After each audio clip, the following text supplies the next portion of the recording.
প্রথমত কোটা আন্দোলন নিয়ে যেটা হচ্ছে ধরেন এত ডিপলি রাজনীতি আমি কখনো করিও নি, জানিও না, বুঝিও নি।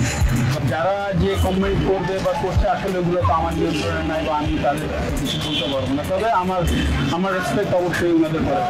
আপনি যদি কোনো দলকে সাপোর্ট করেন অবশ্যই প্রকাশ্যে সেটা বলা উচিত। ছাত্র জনতার চাপে দেশ থেকে পালিয়েছে হাসিনা, নিয়েছেন পদত্যাগ। জাতীয় সংসদ নির্বাচনে 2 বার নির্বাচনের প্রতিনিধি ছিলেন মাশরাফি মুর্তজা। এতদিন তিনি চুপই ছিলেন, তবে এবার নীরবতা ভেঙে আজ সংবাদ সম্মেলনের মুখোমুখি হয়েছে। কোটা সংস্কারের আন্দোলন নিয়ে মুখ খুলতে বাধ্য হন তিনি।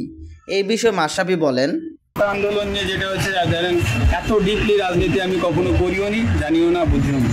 তো আমি যেটা আগেও ক্লিয়ারলি বললাম যে আমার উদ্দেশ্য খুব সিম্পল, যেটা আমি মানুষের জন্য করে শান্তি পাই, কাজ পাই, ততটুকুই করা।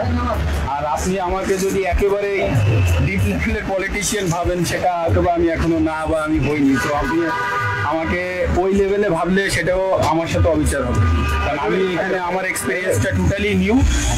তবে হ্যাঁ, আমি যেটা বলেছি অবশ্যই আমি ভালো কাজ করতে চাই, সেটা সামনে হয়তো বা দেখা যাবে আমি কতটুকু করতে পারি। কিন্তু কথা আমি বলতেও চাই না এখন, এমন কোনো কথা আমি বলতে চাই না যেটা হয়তো বা কালকে আপনি মিলাইতে পারবেন না। তো